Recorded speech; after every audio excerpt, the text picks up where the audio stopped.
especie de reexistencia, ¿no? Resistencia más existencia pasiva, una manera de como ir incorporándose y adaptando algunos procesos históricos que se van dando, pero manteniendo una identidad y una consideración a lo que es ser guaraní. Esto me parece súper interesante porque llega hasta el día de hoy en nuestro territorio, siendo que son 300, 400 años de procesos de negación y visibilización, algunos mecanismos los vamos a ver ahora, y esa presencia sigue estando, ¿no? ¿Cómo está presente? En gente que tiene su memoria, y esto lo trabajamos desde historia oral, recordando sus antepasados guaraníes, y por otro lado también la presencia de familias y apellidos que están en nuestro territorio, siendo que tal vez en otros territorios con mayor presencia guaraní, esos apellidos no se conservan, ¿no? Ahora vamos a ver algunos de esos mecanismos. Entonces, un poco para contextualizar esta idea del Entre Ríos misioneros, recordar que esto es una discusión con la historiografía que se venía trabajando en este momento. También los departamentos actuales de Federación y Concordia en la provincia de Entre Ríos fueron parte de la región, por un lado, de la provincia jesuítica de las Misiones, después de la gobernación de las Misiones y hasta la creación de la República de Entre Ríos en 1820, formó parte de Misiones, ¿no? Con sede en el Cabildo de Yapeyú. Entonces, recién se integra la provincia de Entre Ríos hacia 1821, 1822, donde las provincias de Entre Ríos y Corrientes hacen una ocupación efectiva de los territorios sur de las Misiones, ¿no? Ahí los diferentes lugartenientes de Andrés Guacurarí, ¿no? Recuerdo en este momento a Juan José Cití, pero también están Vicente Tiraparé, Cecilio Tiraparé y algunos apellidos más que ahora no recuerdo, que tratan de hacer un frente a estas invasiones, pero también recordemos que las Misiones estaban siendo disputadas por el territorio de Uruguay, pero sobre todo también por el Imperio de Brasil, ¿no? Entonces estaban teniendo diferentes frentes de lucha y solamente el territorio de Misiones quedó reducido a la actual provincia de Misiones, ya que la porción de los pueblos orientales, los 7 pueblos orientales, quedaron actualmente en el territorio de Brasil. Bueno, un poco, esta era solamente una imagen ilustrativa de las misiones. No voy a desarrollar esto en este momento para no extendernos tanto. Esto un poco lo mencioné, que es las campañas punitivas de Vera Mujica. Ahí vemos una imagen de un Vía Crucis que está sobre el famoso Cerro La Matanza, en la ciudad de Victoria, donde ahí se hizo una de las grandes matanzas, ¿no? Y de ahí, ¿por qué me interesa hablar de retrotraer a esto y pensar en un primer genocidio, una primera conquista del desierto, ¿no? Unos 120, 130 años antes que la famosa conquista del desierto de Roca hacia la Pampa Patagonia? Porque la idea y el objetivo era eliminar a la gente, ¿no? Entonces, desde ahí más o menos la provincia de Entre Ríos y en la historiografía clásica se vincula a la no existencia de pueblos originarios en la provincia de Entre Ríos. Bueno, algunos también de los mecanismos, no solamente fue esos genocidios, otros es el bautismo y el cambio de nombre. Esto es un fenómeno muy recurrente que se ve en toda Latinoamérica y en otros continentes también. Y en este caso tenemos un ejemplo de los primeros bautismos que se hacen en la Capilla de la Bajada, en Paraná, donde ven que son las personas que fueron repartidas a posteriori de esa campaña punitiva de Vera Mujica, donde vemos los primeros bautismos. ¿En qué se ve? Que me parece súper interesante para ver ahí cómo son las formulaciones, digamos, de los bautismos dentro del protocolo católico, donde la fórmula fue bautizada la niña, ¿no? Por ejemplo, estoy leyendo el segundo ejemplo, fue bautizada la niña María, india charrúa adulta. Ahí está muy bueno ver esa contradicción entre niña y adulta, entonces estamos viendo cómo se reparten y son impuestos los apellidos de los encomenderos, ¿no? A los que eran repartidos. Bueno, así hay varios ejemplos, María Francisca, María Rosas, todas son indias charrúas adultas que fueron repartidas y bautizadas. Y ahí un poco negando y de alguna manera tapando esa identidad charrúa, porque a posteriori probablemente sus hijos ya no figuraban con este epíteto charrúa, habría que rastrearlos. Por otro lado, otro tipo de campañas punitivas, esta fue una de las más trágicas, ya que fue una de las últimas, que fue la matanza Salsipuedes en 1831, es bastante reciente esto, acá muy cerca, unos 150 en línea recta de Chajarí, en lo que es el actual departamento de Tacuarembó. Ahí se reunió a la población charrúa, se quiso hacer una negociación y fueron asesinados, salvo algunas familias que se salvaron y que tienen todavía continuidad y presencia en esta región. Por otro lado, otro de esos mecanismos fue la exhibición en zoológicos humanos. Esto fue algo que no solamente este primer momento, en 1833, algunas familias que quedaban fueron llevadas y exhibidas en Francia. Después varios de ellos murieron allá en Francia. Y lo interesante es que estos zoológicos humanos duraron casi hasta mediados del siglo XX, ¿no? Sobre todo con las poblaciones africanas, ¿no? Luego del Congreso de Berlín y la repartición del continente africano en 1885, la exhibición de seres humanos de manera con una identidad cristalizada, ¿no? Estos días estaba viendo una entrevista a población de origen africano en Alemania, cómo eran exhibidos con pequeñas faldas así de paja, plumas y diferentes indumentarias que nada tenían que ver ni con sus grupos étnicos originales, sino generando fantoches, ¿no? Exhibicionistas de seres humanos como si fueran animales, ya que muchos compartían esto zoológico con un zoológico de animales también. Por otro lado, estos otros casos que son el reemplazo de apellidos. Entonces, he encontrado varios ejemplos. Este es uno de 1766, un bautismo que se da en una región que es cerca de Maldonado, Las Víboras me parece que se llama, de una persona que se llamaba Juan Adaparí. Adaparí era un apellido guaraní, que ya su hijo fue bautizado como Juan López. Entonces, ahí es un fenómeno que se da y es muy presente en la región, esto de hacer un cambio de apellido, sobre todo tanto impuesto como una cuestión de poder ocultar la verdadera identidad ante los procesos de racialización que se daban en ese momento y que tenían que ver con la discriminación, la negación de pertenecer a determinados sectores sociales. Entonces, este es uno de los casos. Y acá más en la región también, el caso de la viuda de Pablo de la Cruz. Pablo de la Cruz era un general de origen guaraní que vivió en Federación. Estos documentos son de 1866, o sea, muy contemporáneos también después de la creación de nuestras ciudades actuales. El caso de Eusebia Paneanchú, que era la esposa de Pablo de la Cruz, cuando hace la titularización de sus tierras a la muerte de Pablo de la Cruz, comienza a utilizar el apellido Cabrera, ¿no? Entonces, también ahí vemos este fenómeno de reemplazo de apellidos, también para ocultar un poco la identidad y esa protección ante también los mecanismos que había de discriminación en ese momento. Y actualmente, algunas de las personas que he entrevistado en la actualidad, que tienen algunos apellidos originarios, todavía sufren en su proceso de escolarización esta discriminación muy marcada, y esto es ahora, digamos, y en este territorio. Por otro lado, también otro fenómeno también de invisibilización y negación son los éxodos y las relocalizaciones. Acá en este territorio norte entrerrianos, al ser una zona de una frontera abierta, ¿no? de estar en el límite de la actual República Oriental del Uruguay, de Brasil, muy cercano a Paraguay y a las provincias de Corrientes, Misiones, es una zona donde los éxodos y las movilizaciones de personas fue muy fuerte, ya que también sobre todo las poblaciones de origen guaraní de las Misiones eran muy requeridas para los ejércitos, y a la vez que mucha de esa gente sabía leer y escribir y tenía oficios como trabajadores de la piedra, de la madera, como orfebres, como fabricantes de instrumentos musicales, eran requeridos. Entonces hubo muchas movilizaciones. Podemos recordar un poco el éxodo de 1811, que pasan de Uruguay hacia Concordia, y otro de los éxodos más grandes fue el que genera Fructuoso Rivera hacia 1827-1828, donde mueve a casi toda la población de los 7 pueblos orientales, los trae a Bella Unión, a Cuareim primero, Bella Unión, y después también en la zona de Belén. Y esa población son miles de personas, tengo las listas con nombre y apellido, estoy trabajando esos datos también.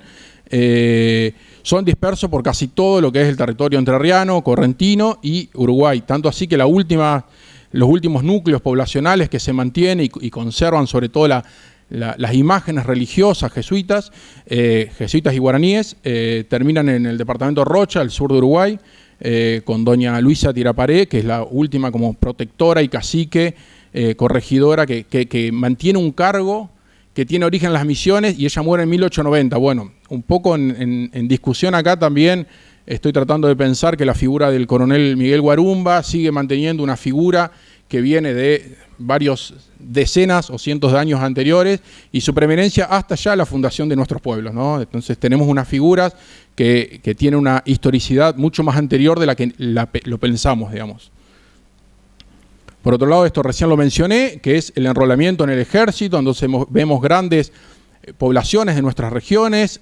Hay 2 divisiones enteras que luchan en la batalla de Caseros en 1852, que son provenientes de estos territorios. Entonces uno encuentra a estos individuos, muchos con apellidos, digamos, de origen español, pero muchos de apellidos, pensemos en todos estos mecanismos que ya he hablado, apellidos guaraníes que tienen continuidad hasta el presente. Digamos, acá he rastreado gente que actualmente viven en mi barrio, en la zona norte de Chajarí, o en zona también rural, que estaban ya luchando en la batalla de Caseros. Bueno, el que más me podemos mencionar es a los hermanos Guarumba, bueno, a Pablo de la Cruz también, que estaban en este territorio. Otro de los temas que en general no solemos tener visible, ¿no? Y que sufrieron muchísimo más proceso de negación e invisibilización es la población africana en nuestra región. Al ser una provincia que se ocupa tardíamente, había como un planteo de la no existencia de población africana. Bueno, esto no es así, ya que hay un montón de censos y listas de esclavos. Acá, por ejemplo, tenemos una que es de 1848. Pensemos que la libertad de vientres, o sea, la liberación de los esclavos se da en 1813 con la Asamblea Constituyente, pero recién hacia 1852 es donde ya la población que estaba esclavizada deja de ser esclava, ¿no? Entonces, este censo es ahí muy contemporáneo a eso, y seguía habiendo bastante población esclavizada en nuestro territorio. Y acá en la región encontraron en el censo de 1869 algunos individuos. Claro, acá no constan los hijos o descendientes de estas personas, pero sí todavía hacia ese censo hay un par de ejemplos de población nacida en África y que vivían en esta región. Acá el caso de doña Rosa Gómez, que vivía en Tatutí, hacia 1869. Hay algunos ejemplos más, pero bueno, no los traje ahora. Por otro lado, también como para ir comentando otro de estos casos que yo tomo para poder hablar de los procesos de identificación, la figura para mí es central para discutir algunas cosas, más allá a veces de lo controvertido en la historiografía, que es la figura del coronel Miguel Guarumba. Acá lo vemos, una foto que me parece súper interesante. Hasta el momento he registrado 4 fotos diferentes de Guarumba en diferentes contextos, pero esta un poco es la que me llama más la atención porque es la que se lo ve más relajado, ¿no? En las otras está como muy acartonado, sea porque estaba con algunos periodistas, rodeado de algunos periodistas, supongo que en Paraná, o otras con su uniforme militar, y acá está con su uniforme militar, pero un poco desabrochado, ¿no? Está rodeado de su gente, están los nombres de algunos de ellos. Creo que el de su derecha es Gómez, y el de su izquierda, el que tiene el niño, es Benítez.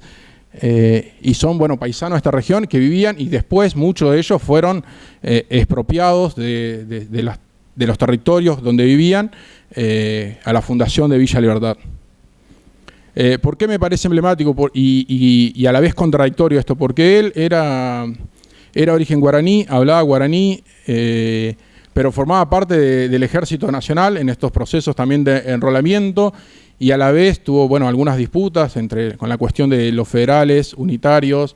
Hay algunas anécdotas súper interesantes, que es cuando se encuentra con Sarmiento, que acá, y ahí es lo reivindicatorio que tengo un poco con Guarumba, siempre la historiografía lo tomó como una persona ingenua, como un indio manso que no entendía qué estaba hablando con Sarmiento. La anécdota es algo así, que cuando se inaugura el tramo del ferrocarril hasta Federación en 1874, viene Sarmiento a inaugurarlo, y vienen varias personalidades de ese momento, y es invitado el coronel Guarumba porque a la vez era el responsable militar de la región norte de Entre Ríos, y ahí se encuentran y hay 2 o 3 anécdotas diferentes, pero todas son del mismo tenor.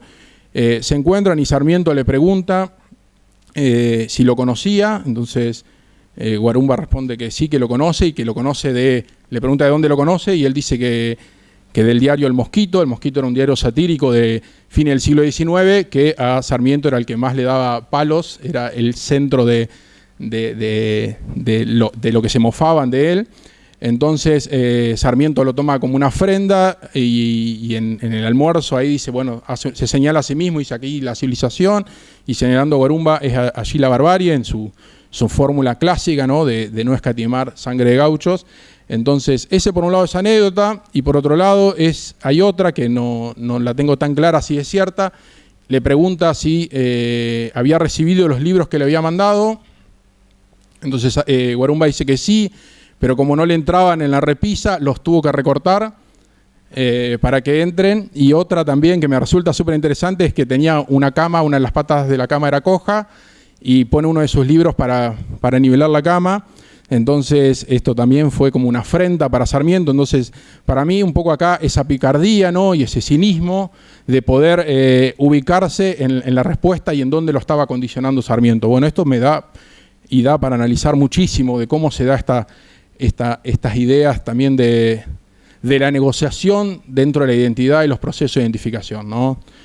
Siendo que fue una de las personas que como que más defendió el Estado-Nación, la creación del Estado-Nación, y después lo vamos a ver como un actor social importante en la fundación de Villa Libertad también.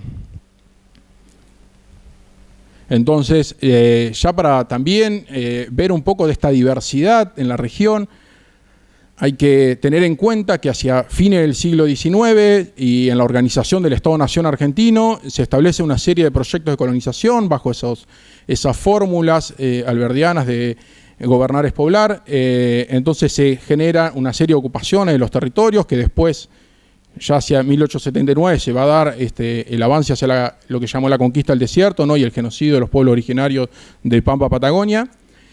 Hay una ocupación a través de una serie de colonias agrícolas que se establecen, el caso de Villa Libertad y las colonias vinculadas a esta. A mí me resulta súper interesante pensar que esto fue uno de los proyectos fundacionales del Estado-Nación moderno en Argentina. O sea, creo que a nivel analítico el estudio de Villa Libertad, actual Chajarí, la región, responde mucho, ya que en el periodo que se construye y se trae a las familias de inmigrantes era una de las crisis económicas más importantes del siglo XIX en Argentina, y hubo todo un dinero invertido en traer familias de inmigrantes europeos a poblar estos territorios.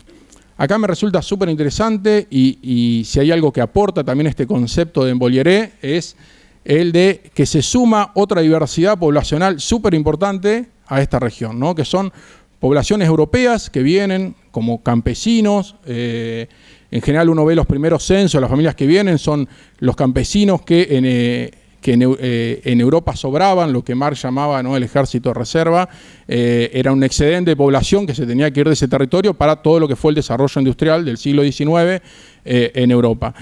Uno ve los censos y la mayoría de las poblaciones que vienen, sobre todo esta región, eran campesinos, expulsados de sus territorios, ya que uno ve cómo era la tenencia de la tierra y el pase y la herencia de la tierra en los valles donde provienen estas familias. Básicamente los segundos, terceros, cuartos hijos se tenían que ir de esas tierras, entonces mucha de esa población son las que vienen acá.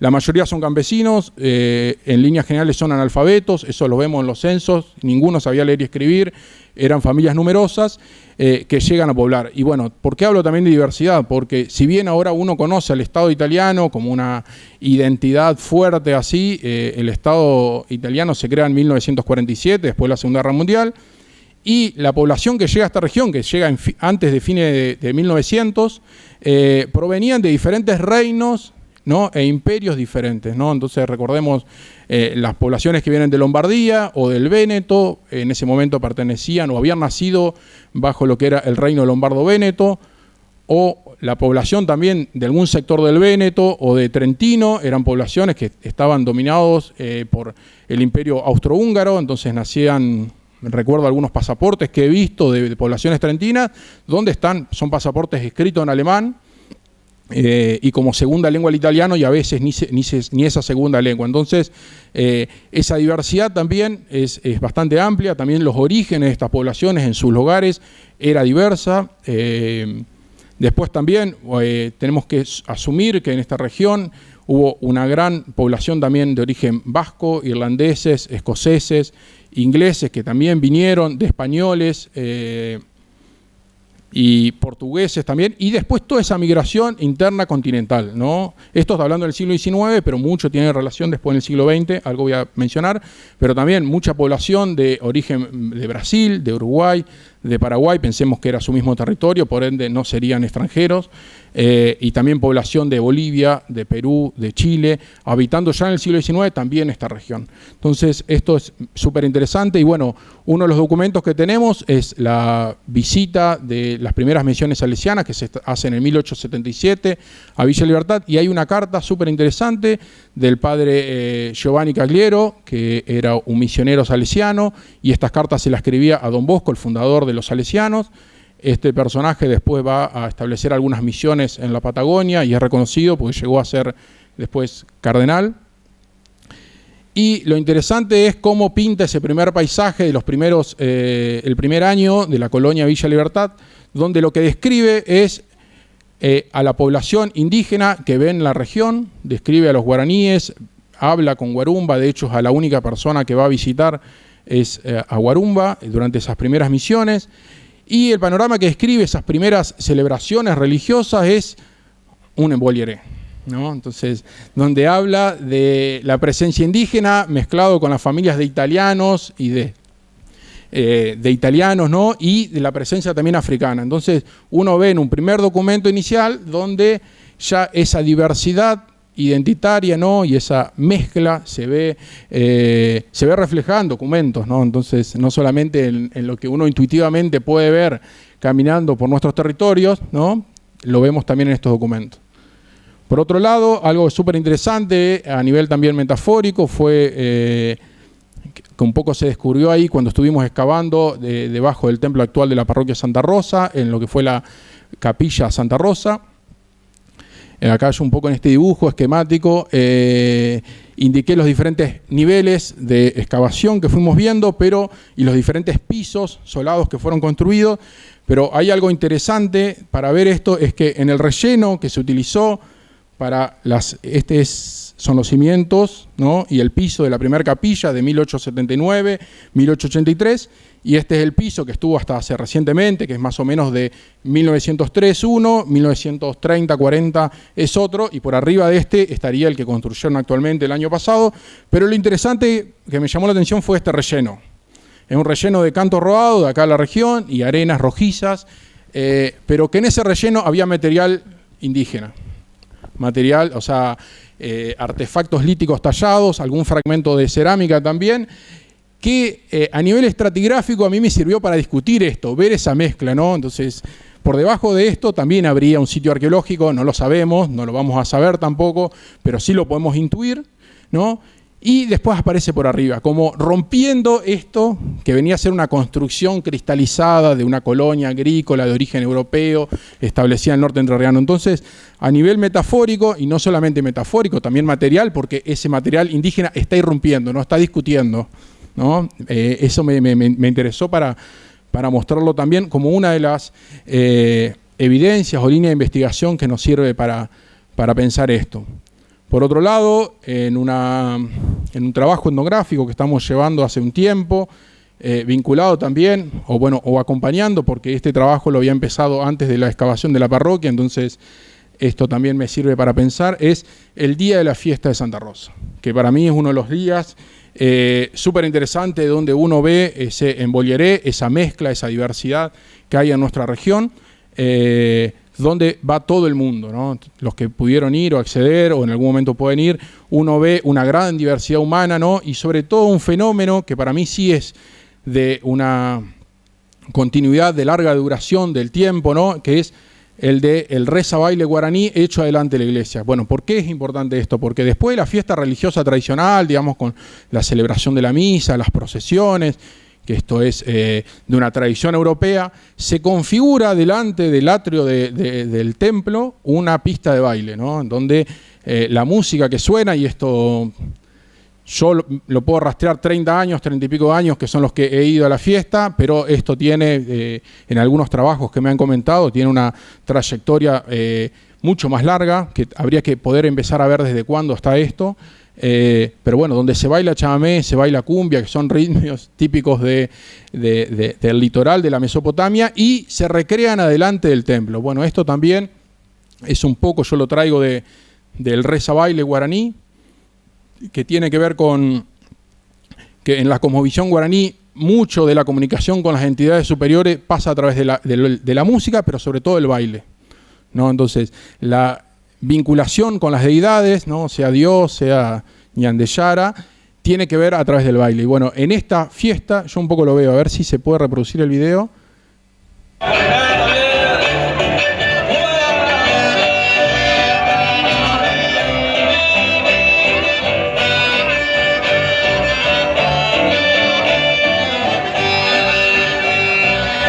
Esta es la fiesta de 2018.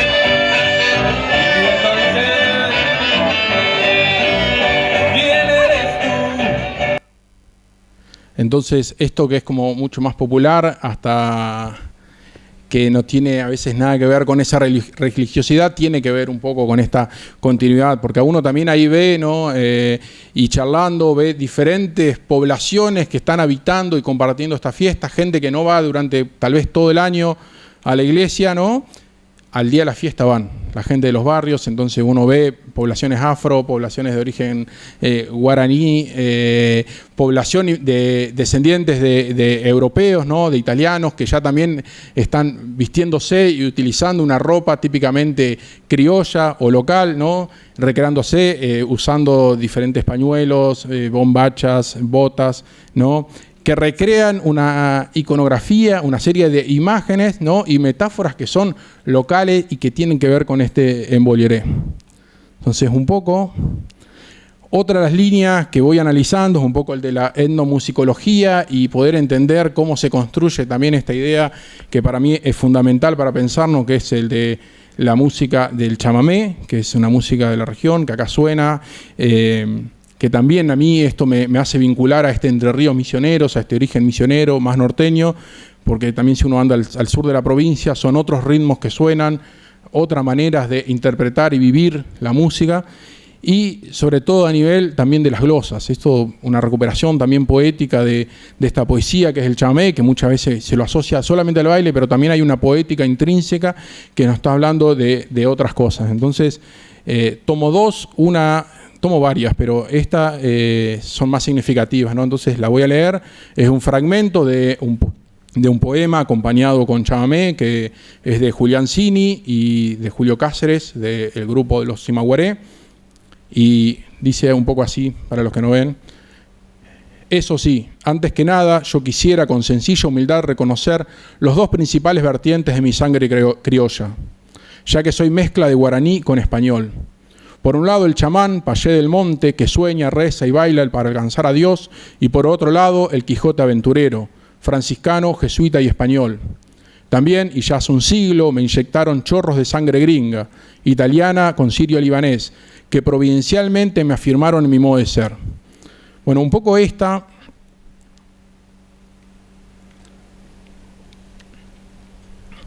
Siempre tengo sed, así. Un poco esta letra, esta glosa y la que voy a transmitir, si bien habla y fija algunos componentes identitarios, como decir criollo, mezcla, guaraní, español, italiano, sirio-libanés, está abriendo un juego de que va más allá de lo cristalizado. Me parece eso lo súper interesante de estas glosas. Y la que sigue para mí es mucho más emblemática, si bien también cristalizan dos cosas, pero tiene que ver también con la emoción y lo que uno siente, porque también los procesos de identificación tienen que ver con cómo uno elige diferentes elementos para construir su identidad. Y no fijarse, ¿no?, en esto de es una cosa o es otra, es todo. Eso también es lo que quiero mostrar un poco con el concepto de Mbolieré. Entonces, esta es las glosas de un chamamé que se llama Dos Razas, que es del poeta Edgar Estigarribia. conocido glosista del conjunto de Tarragorros y de los Reyes del Chamamé. Y dice esto: de algún antepasado circula por mis venas la sangre primitiva del indio Montaraz. Hay veces que me siento llamar desde Guaraña y en otras un charrúa me empuja hacia las bravas cuchillas montieleras sobre Carpinchorí. Me siento correntino con alma entrerriana. En mí viven dos razas, charrúa y guaraní. Esto, no voy a discutir el concepto de raza en este momento, que es un concepto con una construcción colonial de dominación, sino solamente mencionar esta idea de lo diverso, ¿no? Esto de que se puede ser todo, ¿no? En esta rivalidad que a veces tenemos de provincia, ser correntino, entrerriano, soy charrúa, soy guaraní, soy italiano, soy, no sé, argentino, soy uruguayo, soy peruano. Creo que en esta glosa un poco se resume este concepto un poco de Mbolyeré, ¿no? Que es el de somos todo, podemos sentirnos todos, ¿no? Entonces me parece súper interesante destacar esto. Entonces ya para ir cerrando y después si hay alguna pregunta y no extendernos más en el tiempo. Entonces, bueno, ¿en qué quedamos? Porque esto que también es un aporte metodológico, analítico, me parece súper interesante empezar a usar esta herramienta concepto, por eso también ni siquiera fijarlo como este es el concepto. Esto también, que no lo dije de entrada, surge de muchos trabajos, mucho tiempo y de la discusión e intercambio colectivo, digamos, esto que ahora por ahí uno está exponiendo, surge de muchas charlas que hemos discutido con muchísima gente, colegas, vecinos, los compañeros de diversos colectivos que trabajamos en la región y en el territorio, de poder empezar a pensarnos también cómo son estos procesos de identificación y no cerrarnos. Entonces, un poco la propuesta esta que traigo hoy, de esto de el Mbolyeré como herramienta concepto, y poder liberarnos de ese concepto de identidad como algo fijo, cristalizado, sino tomarlo como algo dinámico, permeables, complejos, contingentes, que se van adecuando también a las diferentes circunstancias históricas y poder entender por qué también en estas últimas décadas hubo varias discusiones con respecto a otro tipo de identidades que salen, que no es solamente la que tenga que ver con el origen afro o originario o europeo, que tiene que ver con los colectivos de género, las identidades de género, con ayer, por ejemplo, estuvimos en la charla también de la integración, ¿no? Y la incorporación de la Asociación de Sordos. Ellos hicieron una buena discusión de cómo también esto está planteado. Los compañeros del Matorral también desde esta nueva perspectiva de la integración de los saberes ancestrales y de una nueva comunidad rural, de cómo nos queremos plantear también toda esta cuestión que tiene que ver con esta identidad rural y buscando nuevas alternativas a los paradigmas hegemónicos de la producción intensiva, convencional que se ve, ¿no? Desde plantear nuevas propuestas, desde ya sea la agroecología, la permacultura, bueno, en sinfín, un montón de cuestiones y problemáticas que tienen que ver con lo ambiental. Creo que eso también suma esta idea de identidad o procesos de identificación. Entonces, para cerrar un poco, es decir esto, ¿no? Pensar los procesos de identificación, tomar este concepto de Mbolyeré, Yopará, como mencioné al principio también, y pensarnos la región como proceso de identificación. Bueno, ¿cuáles son? Tal vez por ahí surge la pregunta, pero me parece que lo operativo es esto, no definirse, ¿no? Entonces, como cuando uno define es donde se cierra y se cristaliza y no permite la apertura. Entonces, creo que la propuesta práctica que tiene es eso, empezar a pensar proyectos, estrategias, actividades que tengan que ver con no cerrarnos en una sola cajita, ¿no? Porque también esto permite la no apertura y el no aprender nuevas cosas, ¿no? Y no incorporar tal vez propuestas que son súper interesantes y súper innovadoras para también el desarrollo de la región. Así que, bueno, un poco llegada hasta ahí. Así que muchas gracias.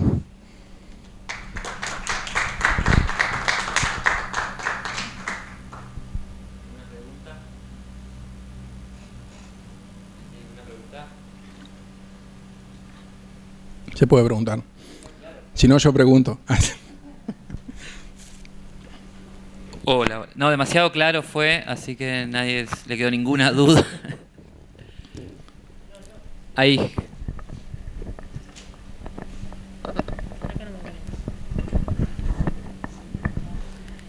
Por ahí me gustaba esto que contaba Luis de este revuelto, ¿no?, cultural que tenemos no solamente acá en la región, sino como en estas naciones americanas que sufrieron todo este proceso de colonización, y el resto del mundo también, como un embolleré entero, digamos, de todo el mundo en cuanto a lo cultural, a que todo el tiempo hay éxodos, todo el tiempo hay poblaciones en movimiento, todo el tiempo hay culturas chocándose y entrelazándose también.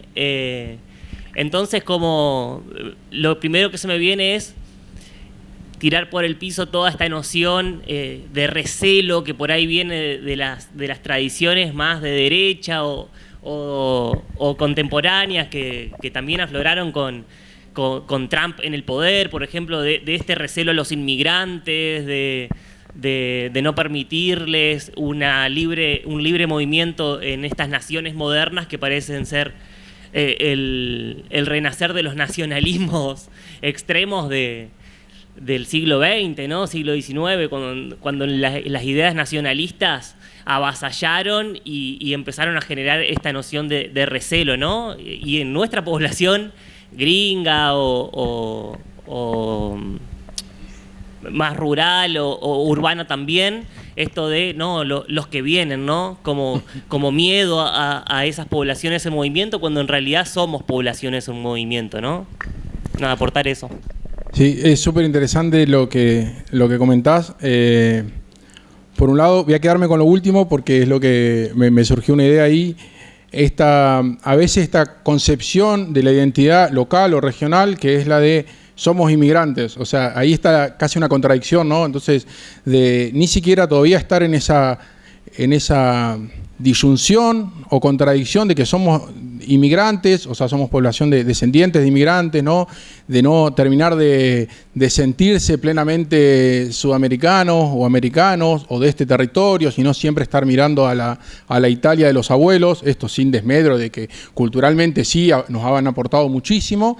Eso por un lado, y a la vez la contradicción de que todo eso que viene afuera, siendo que esto hablando a nivel local o regional, ¿no?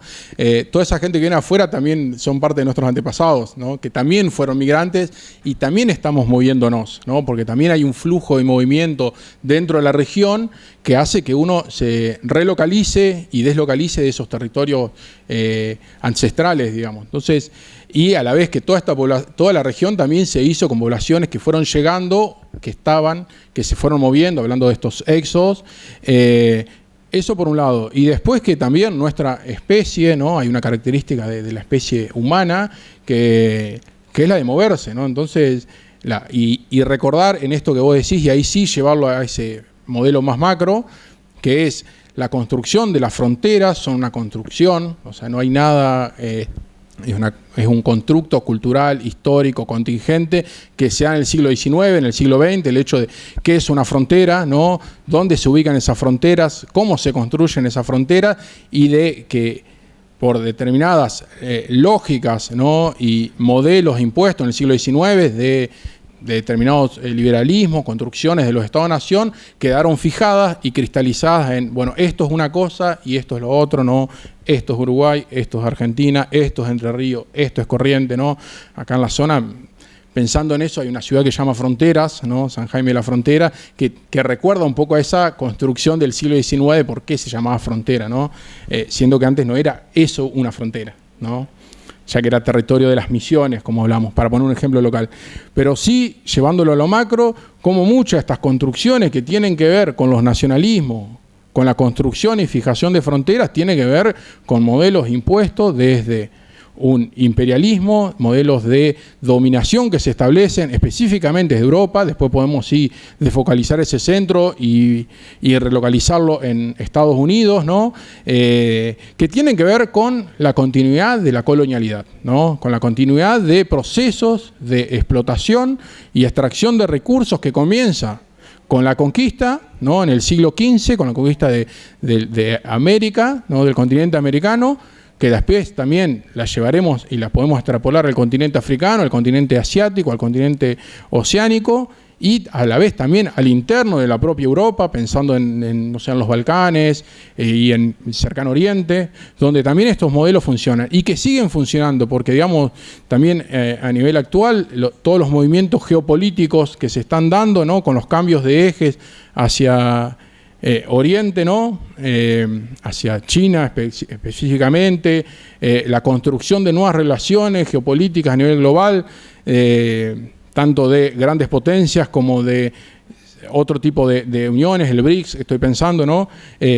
Hacen un poco a esta continuidad y que sigue estando sobre todo en estos modelos impuestos extractivistas que se están imponiendo en nuestros territorios, dígase megaminería, que en otros países se lo ve mucho más, pensando en Chile o en Perú o en Bolivia, pero que ahora también están avanzando sobre Argentina, y los proyectos extractivistas que tienen que ver con la producción agropecuaria intensiva y extractivista, que tienen que ver sobre todo con los grandes modelos y vinculados a la generación de commodities, es decir, bienes de capital. O sea, no se produce alimentos, sino se produce dinero, ¿no? Entonces eso hay que ser conscientes de que son estos avances. Y creo que un poco la respuesta, y también pensarlo de esto en Bolloré, es pensarnos desde el territorio y plantear ideas y proyectos genuinos que tienen que ver con qué es lo que queremos por nosotros mismos. Porque si no, seguimos, es como una idea súper paternalista y patriarcal, esto de esperar modelos que surjan en otros lados para imponerlo. No, tenemos que pensar nosotros. Y creo que la base está en investigar y desarrollar desde nosotros mismos, digamos. Cuando digo nosotros mismos, de nuestros propios pueblos, de los propios colectivos, también de los propios agentes sociales que intervienen en tomas de decisiones, en generación de proyectos, creo que es fundamental para pensarnos de ahí, que es súper complejo, es complejísimo, digamos. Ahí está también un poco el embolleré ese desde dónde pararnos y pensarnos. Bueno, ¿alguna idea más? ¿Preguntas? Allá hay otra pregunta. Sí.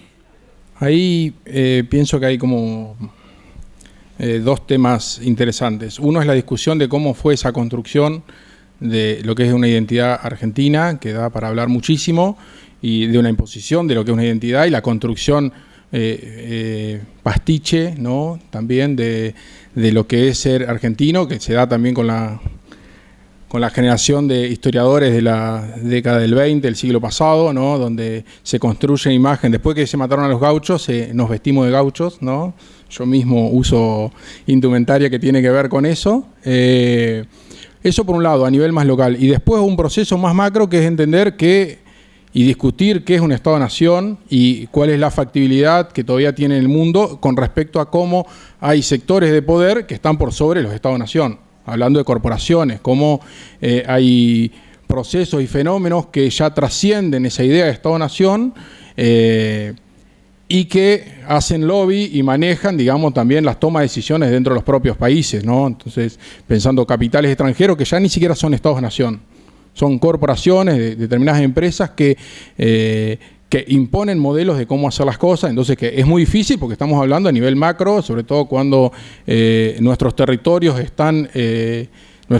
cuando hablo de territorios, hablo de todos los países de Latinoamérica, que es como el caso que yo tomo, digamos, pero en África pasa lo mismo, en Asia pasa lo mismo, donde estamos atados a una serie de deudas, empréstitos, contratos, arreglos, prebendas que se generan con esas corporaciones y que a veces cuesta tomar decisiones a nivel de Estado. Entonces, discutir esas dos cosas, por favor, ¿qué es un Estado-Nación actualmente en el siglo XXI? Siendo que sigue siendo un constructo y lo vemos diario con la burocracia que existe, ¿no? Pero a la vez decir, bueno, ¿qué es lo que queremos también como esto? Y reconstruir, digamos, creo que esto hay, la base de esto, de poder discutir estas construcciones que se cristalizaron, es poder aportar, bueno, ¿qué hacemos ahora? Que es, bueno, lo que vos decías, bueno, ¿por qué no somos argentinos? ¿Qué es lo que nos hace argentinos? Y cómo poder defender lo nuestro. Creo que también tanto los procesos de identificación como las discusiones con respecto a cómo funcionan las diferentes instituciones tienen que ver con las construcciones colectivas también de abajo, ¿no? Entonces, ayer me pareció súper fundamentales las dos presentaciones, porque creo que las dos hablaban de lo mismo, esto de cómo son las construcciones que se hacen desde la toma de decisiones, qué es lo que queremos, ¿no? Por un lado, el ejemplo matorral de decir, bueno, nosotros nos posicionamos en que queremos tener una determinada agricultura, una determinada manera de vivir, que tiene que ver con concepciones de lo que es el buen vivir, qué es lo que queremos para nosotros mismos, cómo nos queremos plantar, es decir, bueno, ¿qué es buen vivir? ¿Buen vivir es solo tener guita o tiene que ver con relacionarte con el vecino, protegernos entre nosotros, construir una comunidad genuina donde tomemos nuestras propias decisiones? Y por otro lado, el de la Asociación de Sordos, que yo nunca los había escuchado, digamos, porque fue hasta una manifestación y una declaración, no solamente fue contar un ejemplo, en cómo ellos se ven integrados o no dentro de un Estado-Nación, ¿no? Que es una gran población que existe dentro de nuestros territorios y que no se ven integrados del todo, y ponían varios ejemplos, como tenía que ver cómo salían las manifestaciones en los medios de comunicación, en el acceso a determinados derechos y servicios, ¿no? Me parece eso fundamental. Y por otro lado también muchos otros colectivos que están discutiendo cosas a nivel nacional, los colectivos de género, desde el feminismo, que están pidiendo derechos y queriendo conseguir determinados que no se sienten del todo integrados dentro de este Estado-Nación. Bueno, eso, y también, por otro lado, y vinculados al primer ejemplo, determinados colectivos de productores desde la agroecología que quieren ser integrados también dentro de un sistema de producción agropecuaria genuino, de protección de la naturaleza, de conservación de los recursos y de trabajo genuino. Bueno, un poco creo que me fui, pero va por ahí. Me pasa un poco con esto de la construcción, digamos, de la identidad nacional, como decir, somos argentinos. Creo que se escucha. Esto de construir una identidad nacional, ¿no? Como de ser argentino, también es un arma de doble filo, ¿no? Porque, o sea, depende de cómo se usa ese concepto, se segrega y nos separa, digamos, justo esto que hablábamos de las fronteras, digamos, de estas cuestiones de, no, este territorio es argentino, o depende de quién y cómo se usa esa nacionalidad, ¿no? Es como algo a veces necesario, a veces peligroso también. Y me quedó una cosa de hoy, de lo que hablabas de no encasillarnos, digamos, y justo esta semana está siendo un poco la Semana del Orgullo, entonces un par de charlas que he escuchado de ojalá, digamos, no tengamos la necesidad de etiquetarnos y de segregarnos, digamos, pero a veces es apropiarse, digamos, de esas identidades para poder visibilizarlas y atender las problemáticas de cada identidad, ¿no? Para después, cuando nadie tenga ningún problema de inclusión, no necesitar etiquetas. Tal cual. Me parece interesante eso porque se dan muchos colectivos. Justo es interesante que traes lo de la Semana del Orgullo. Porque también pasa, por ejemplo, en la construcción de las identidades de pueblos originarios, ¿no? Entonces, en estas categorías de utilizar determinados términos, no sé, indio, originario, que muchas veces esas propias comunidades se apropian de esos conceptos, ¿no? Para legitimarse, ¿no? Entonces, me resulta interesante esto, digamos. A veces separarse, es decir, marcar la posición, bueno, mucho de esto también que traigo lo tomo de la teoría queer, ¿no? De esto de somos otra cosa, ¿listo? ¿No? Indefinible, no nos queremos definir, o nos definimos por la no definición. Creo que también el embolleré es un poco eso, ¿no? Eso. Me defino por la no definición. O sea, no entro en ninguna categoría, ni una casilla. Pero esto no implica que después no reivindique tal cosa, no reivindique que no use, no sé, por eso traje mi poncho entrerriano con el que anduve por varios países, ¿no? Lo uso como un emblema, ¿no?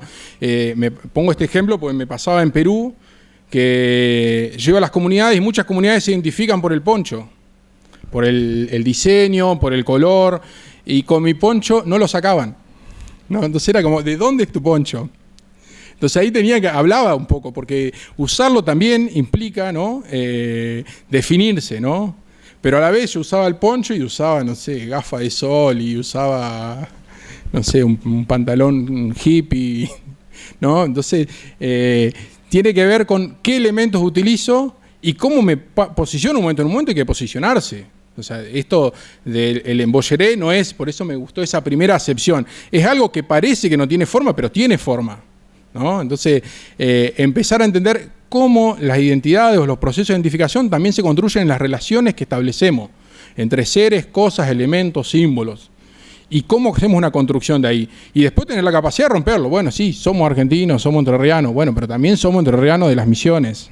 También somos del colectivo gay, no sé. También somos chajarienses, pero también somos uruguayos. También tengo mi abuelo trentino, pero mi abuelo trentino hablaba alemán, ¿no?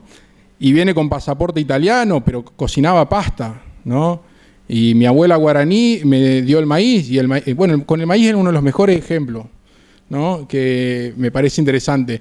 Que acá en la zona se lo apropiaron, los de origen italiano lo traen con la polenta y nosotros plantamos maíz, y el maíz es una planta domesticada en el continente americano, ¿no? Y está acá y se utiliza hace 7.000 años, ¿no? Entonces, esos elementos, pero a la vez el maíz en italiano se llama grano turco, porque venía de las Indias. Entonces es súper complejo ver cómo viene, entonces está bueno hacer, y está esa charla que da Drexler sobre el origen de la milonga, donde explica la diversidad de elementos que se toman para llegar a lo que es actualmente un ritmo como es la milonga, que provienen de diferentes mundos, ¿no?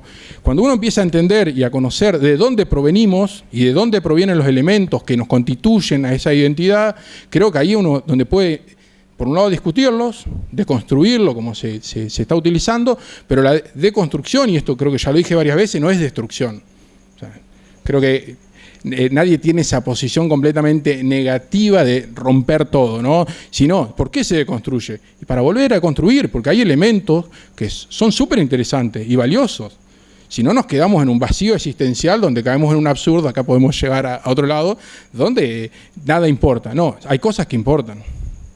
Bueno, ¿qué importa? Para mí importa la cuestión de los procesos de identificación, reconocer de dónde venimos, quiénes somos, qué nos constituyen y qué podemos hacer con eso. Si no, bueno, vivamos y listo. No. O sea, pensar, pongo el ejemplo un poco desde la producción agropecuaria, porque también me identifico como agricultor, ¿no? Y doy clases también en la carrera de ética en producción agropecuaria, y son discusiones que estamos llevando todo el tiempo, digamos. Se enseña una sola manera de producir, que a la vez es completamente destructiva y contaminante, ¿no? Con el medio, y bueno, hay otras propuestas legítimas de conservar el suelo.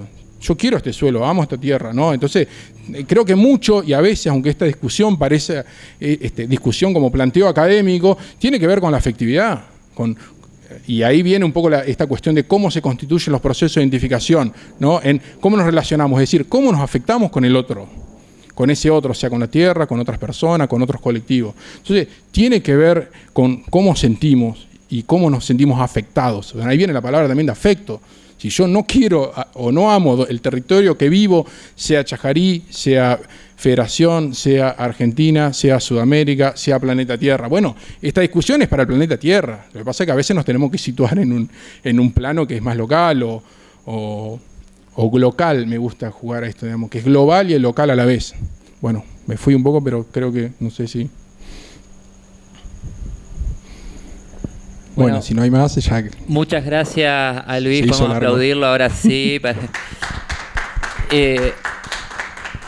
Y ya ordenamos la sala y en un ratito seguimos con la otra charla con Graciela Pelayo. Genial, muchas gracias desde el pie a Marcos y a Tati por este espacio que generaron, y bueno, a todos los presentes, a los que están escuchando, y bueno, por más, vamos por más.